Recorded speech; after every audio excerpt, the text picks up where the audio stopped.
শ্বশুর আমাকে বাড়িতে একা পেয়ে যেভাবে কাজ করল গল্পটি সম্পূর্ণ শুনলে আপনাদের মেশিন দিয়ে টপ টপ করে পানি চলে আসবে। আপনারা হাতের কাজ করতে বাধ্য হবেন এবং হাতের কাজ করার আগে হাতের কাছে টিস্যু রাখবেন এবং কানে হেডফোন লাগিয়ে নিবেন। আমার শাশুড়ি মারা গেছেন 7 মাস হয়ে গেছে এবং আমার শ্বশুর খুব একা হয়ে গেছেন। তিনি খুব দুঃখিত থাকতেন এবং কোনো কাজেই তার মন লাগত না। কিছুদিন পরে আমি লক্ষ্য করলাম যে তিনি আমাকে অদ্ভুতভাবে তাকিয়ে দেখছেন। আমি তার এই আচরণে খুবই বিরক্ত হয়ে গিয়েছিলাম।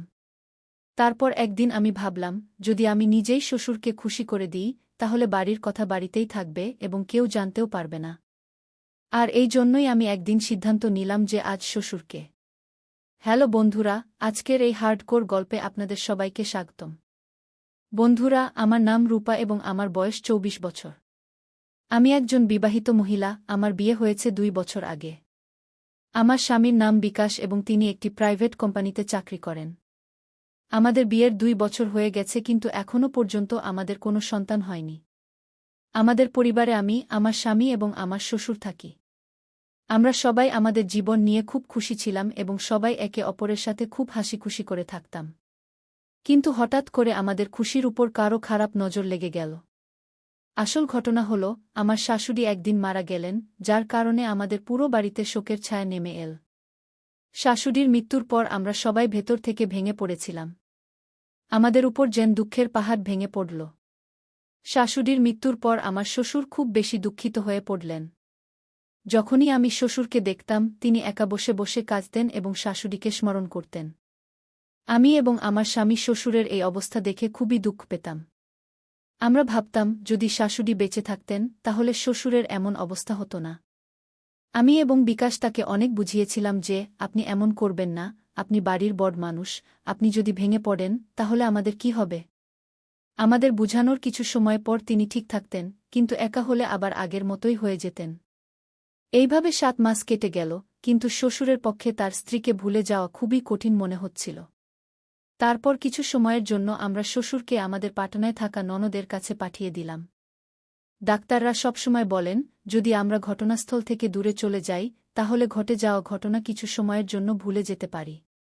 আমার শ্বশুর প্রায় 3 মাস পাটনা ছিলেন, কিন্তু যখন তিনি ফিরে এলেন, তখনও আমরা তার মধ্যে কোনো পরিবর্তন দেখতে পেলাম না। তার মধ্যে তেমন কোনো পরিবর্তন আসেনি, তবে আমি তার আচরণে একটি অদ্ভুত জিনিস লক্ষ্য করলাম। আমি দেখলাম যে তিনি প্রায়ই আমার দিকে তাকিয়ে থাকেন বা কখনো কখনো আমাকে স্পর্শ করারও চেষ্টা করেন। তার এই আচরণ আমার কাছে খুবই অদ্ভুত লাগছিল, কারণ এর আগে তিনি কখনো আমার সাথে এমন আচরণ করেননি। আমার ইচ্ছা হচ্ছিল যে আমি আমার স্বামীকে ফোন করে সব কথা বলে দিই, কিন্তু তারপর আমি ভাবলাম, যদি আমার স্বামী আমার কথা বিশ্বাসই না করেন, তাহলে আমি কি করব? আমি ভাবলাম, এটি হয়তো আমার ভুল ধারণা হতে পারে। কিন্তু একদিন তো সীমা ছাড়িয়ে গেল। একদিন আমার শ্বশুর এমন কিছু করলেন যে আমার পায়ের নিচ থেকে মাটি সরে গেল। আমি বিশ্বাসই করতে পারছিলাম না যে তিনি এমন কিছু করতে পারেন। আমি যখন বাথরুমে যাচ্ছিলাম, তখন সেখানে আগে থেকেই আমার শ্বশুর ছিলেন। আমি কিছুক্ষণের জন্য সেখানে দাঁড়িয়ে রইলাম, ভাবলাম তিনি কিছুক্ষণের মধ্যেই বেরিয়ে আসবেন। কিন্তু ভেতর থেকে অদ্ভুত অদ্ভুত শব্দ আসছিল, তিনি সম্ভবত নিজেকে শান্ত করছিলেন। আমি ভাবছিলাম, শ্বশুর এতক্ষণ ধরে বাথরুমের ভেতরে কি করছেন? আমি তাকে ডাকারও চেষ্টা করলাম, কিন্তু তিনি শুনলেন না। তারপর যখন আমি ভাবলাম যে তিনি যে কোনো সময় বেরিয়ে আসতে পারেন, তখন আমি আমার রুমে চলে গেলাম। প্রথমে আমার মনে হলো যে এই পুরো ঘটনা আমার স্বামীকে বলে দিই, কিন্তু আবার আমার মনে হলো যে যদি তিনি আমার কথা বিশ্বাসই না করেন, তাহলে আমি কি করব? এই ভেবে আমি সারারাত জেগে রইলাম এবং আমার ঘুমই হল না। আমি ভেতর থেকে খুবই বিরক্ত ছিলাম, কারণ এতদিন ধরে যা কিছু ঘটছিল তা খুবই অদ্ভুত ছিল। রাতে যখন আমার স্বামী কাজ থেকে বাড়ি ফিরলেন, তখন তিনি আমাকে আদর করতে চাইলেন, কিন্তু আমি বললাম যে আজ আমার মেজাজ নেই। এত বলে আমি তার দিকে পিঠ ফিরে শুয়ে পড়লাম। আমার পুরো রাত জেগে কেটে গেল। পরের দিন আমার স্বামীকে শহরের বাইরে কোনো কাজে যেতে হয়েছিল। তিনি 1 সপ্তাহের জন্য একটি মিটিংয়ে যাচ্ছিলেন। আমি তার ব্যাগ গুছিয়ে দিলাম এবং তার টিফিনও তৈরি করে দিলাম। কিছুক্ষণ পর আমার স্বামী তার কাজে চলে গেলেন। এখন বাড়িতে শুধু আমি এবং শ্বশুর ছিলেন। আমি ভয়ে কাঁপছিলাম। আমার প্রতিটি মুহূর্ত যেন শতাব্দীর মতো কাটছিল। সারাদিন ঘরের কাজ করেছি এবং সব কাজ শেষ করে আমার রুমে চলে এসেছি। গত রাতে ঘুম না আসার কারণে এখন ঘুম আমাকে ঘিরে ধরতে শুরু করেছে। ঘুমের চাপে আমার চোখ নিজে থেকেই বন্ধ হয়ে যাচ্ছিল। দিনের ৩ বাজছিল, আমি টেরই পাইনি কখন আমার চোখ বন্ধ হয়ে গেল এবং আমি গভীর ঘুমে চলে গেলাম।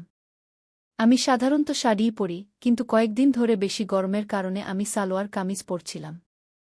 আমার পুরো শরীর ঘামে ভিজে গিয়েছিল এবং আমি আমার ঘরে গিয়ে পাখার নিচে শুয়ে পড়েছিলাম। প্রায় ১ ঘণ্টা পরে আমি অনুভব করলাম কেউ আমাকে অদ্ভুতভাবে হাত দিচ্ছে। প্রথমে আমি ভেবেছিলাম হয়তো আমি স্বপ্ন দেখছি এবং স্বপ্নে আমি আমার স্বামীর সাথে আছি। কিন্তু তারপর আমি হঠাৎ করে আতঙ্কে উঠে বসলাম এবং আমার কাপড় ঠিক করতে লাগলাম। আমি দেখলাম আমার শ্বশুরজি আমার পাশে বসে আছেন। আমি তাকে দেখে চমকে গেলাম। আমি তাকে জিজ্ঞাসা করলাম, কি হয়েছে বাবুজি? আপনার আমার সাথে কোনো কাজ ছিল? শ্বশুরজি বললেন, বউ, আমার চা খাওয়ার ইচ্ছা করছে। আমি তোমাকে অনেকবার ডাক দিয়েছি, কিন্তু সম্ভবত তুমি শুনতে পাওনি, তাই আমি নিজেই তোমার ঘরে চলে এসেছি। এখানে এসে দেখলাম তুমি শান্তিতে ঘুমিয়ে আছো, তাই ভেবেছি ঘুমন্ত বুকে কেন জাগাবো, আমি নিজেই চা বানিয়ে নেব। কিন্তু এর মধ্যেই তুমি জেগে উঠলে। এই কথাগুলোতে শ্বশুরজি তার সাফাই দিলেন। তখন আমি তাড়াতাড়ি বিছানা থেকে নিচে নেমে এলাম। আমার বুক জোরে জোরে ধড়ফড় করছিল। আমি আমার চুনরি মাথায় টেনে নিয়ে বললাম, বাবুজি, আপনি আপনার ঘরে যান, আমি এখানেই চা নিয়ে আসছি। আমার এতটা বলার পরেই তার মন ভেঙে গিয়েছিল। তারপর তিনি তার ঘরে চলে গেলেন। প্রায় ১০ মিনিট পরে আমি তার ঘরে ১ কাপ চা নিয়ে গেলাম। আমি তার ঘরে গিয়ে দেখলাম শ্বশুরজি তার ঘরে বসে কাঁদছেন। আমি জিজ্ঞাসা করলাম, কি হয়েছে বাবুজি? আপনি কাঁদছেন কেন? কোনো সমস্যা আছে? যদি আপনার অসুস্থতা হয় তবে আমি এখনই ডাক্তারকে ফোন করে দিই। তিনি বললেন, না বউ, এমন কিছু নয়। আজ শুধু তোমার শাশুড়ির খুব মনে পড়ছে। আজ তার খুব অভাব অনুভব করছি।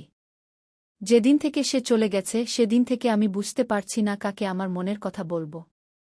আমিও একজন মানুষ, আমারও কিছু ইচ্ছা আছে। আমারও ইচ্ছা হয় আমি আমার মনের সব কথা কাউকে বলি। এখন আমি আর শিশু ছিলাম না যে আমি তার ইশারাকে বুঝতে পারব না।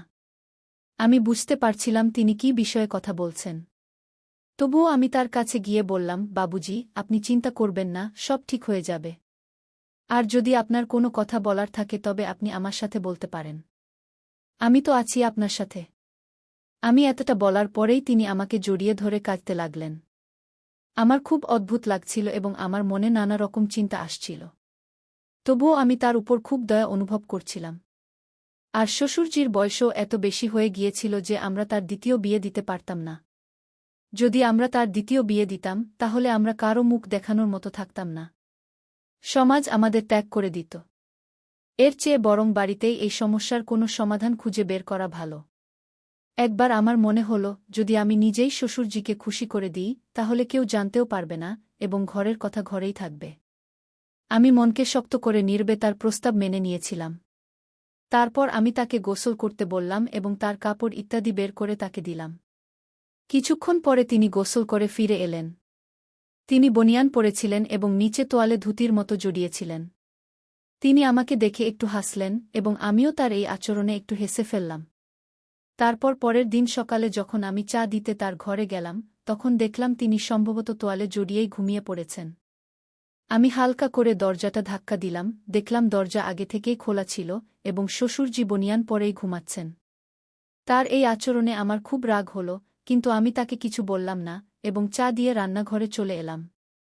প্রায় ১ ঘণ্টা পরে তিনি রান্নাঘরে এলেন এবং আমাকে বললেন, বউ, একটু তেল গরম করে আমার ঘরে নিয়ে এসো এবং আমার মাথা ও শরীরের মালিশ করে দাও।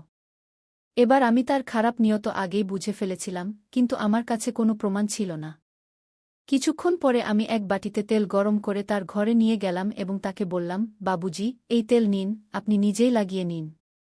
আজ আমার অনেক কাজ করতে হবে এবং অনেক কাপড় ধুতে হবে।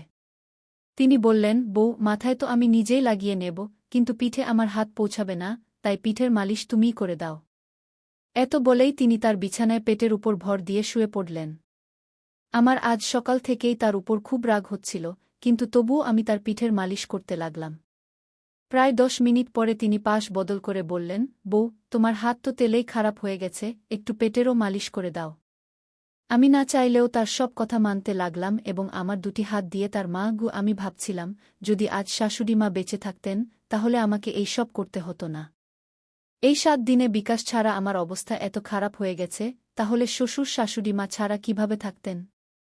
আমি এই ভাবনায় এতটাই ডুবে গিয়েছিলাম যে সব কিছু ফেলে রেখে ভিতরে চলে এসেছিলাম। কিছুক্ষণ পরে শ্বশুরজি আমার ঘরে এসে বললেন, কি হয়েছে বউ? তুমি সব কিছু ফেলে এখানে কেন চলে এসেছ? তুমি কি বিকাশের কথা ভাবছ? তার ছাড়া কি তোমার মন লাগছে না? তুমি আমাকে বলো, তোমার কি সমস্যা হচ্ছে? তুমি যা চাইবে আমি এখনই পূরণ করে দেব। আমি তোমাকে আমার মেয়ের মতোই মনে করি। আমি কখনই চাইব না যে তুমি কোনোভাবে দুঃখে থাকো। শেষ পর্যন্ত তুমিও তো আমার আদরের মেয়ে। আমি তার পায়ে পড়ে গেলাম। আমি বললাম, শ্বশুরজি, আমি আপনাকে অনেক ভুল বুঝেছিলাম। আমাকে ক্ষমা করে দিন।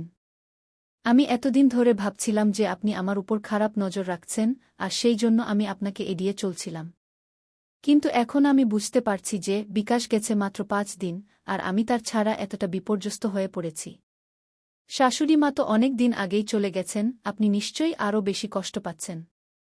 যদি আমি আপনাকে কষ্ট দিয়ে থাকি তাহলে আমাকে ক্ষমা করে দিন। এখন থেকে আমি আপনার সব রকমের দেখাশোনা করব এবং আপনার মেয়ে হয়ে থাকব। তাহলে বন্ধুরা, আপনাদের এই গল্পটি কেমন লাগল? কমেন্ট করে অবশ্যই জানাবেন। যদি গল্পটি পছন্দ হয় তাহলে লাইক করুন এবং বন্ধুদের সাথে শেয়ার করুন। আরও এমন রোমাঞ্চকর গল্পের জন্য আমাদের চ্যানেল সাবস্ক্রাইব করুন এবং বেল আইকন টিপতে ভুলবেন না। আবার দেখা হবে অন্য কোনো মজার গল্প নিয়ে। ততক্ষণ পর্যন্ত বিদায়।